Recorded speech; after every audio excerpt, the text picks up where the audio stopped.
സ്വാതന്ത്ര്യത്തിന്റെ മുക്കാൽ നൂറ്റാണ്ട് പിന്നിടുമ്പോൾ ജനാധിപത്യവും അതിജീവനവും മാത്രമല്ല ജീവിതം തന്നെ ഇന്ത്യക്കാർക്ക് നഷ്ടപ്പെട്ടു പോകുന്നുവെന്ന് ഡോക്ടർ ജോൺ ബ്രിട്ടാസ് MP പറഞ്ഞു.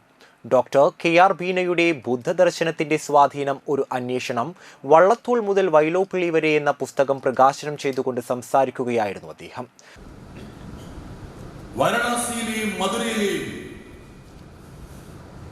മുസ്ലിം പള്ളികൾ തകർക്കപ്പെടണമെന്നുള്ള ആ തീരുമാനത്തിന് വേണ്ടി RSS പ്രവർത്തകർ രംഗത്തിറങ്ങണമെന്നാണ് ആ പ്രസ്താവനയുടെ മറുവശം.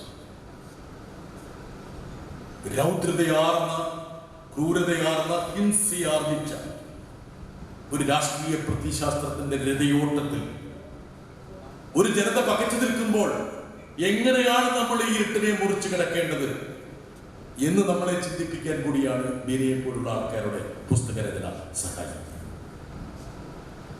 1992 ഡിസംബർ 6 ഉത്തരേന്ത്യയിൽ ശൈത്യം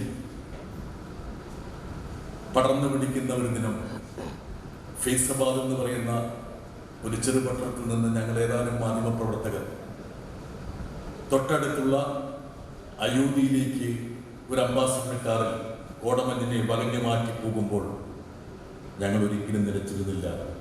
500 വർഷക്കാലം തലയുയർത്തി നിന്ന മതനിരപേക്ഷതയുടെ ഇന്ത്യയുടെ ഐക്യത്തിന്റെ അഖണ്ഡതയുടെ ചിഹ്നമായ ബാബറി മസ്ജിദ് അന്തരീക്ഷത്തിൽ ധൂളികളായി അലിഞ്ഞിരുന്നു.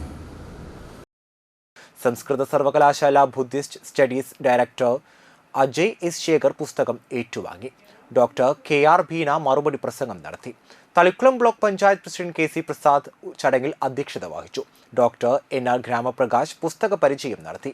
NK Akbar MLA, MA Haris Babu, advocate KR Vijaya, MR Dineshan, advocate Ajith Marath, VN Ranadev, TP Bhinni എന്നിവർ സംസാരിച്ചു.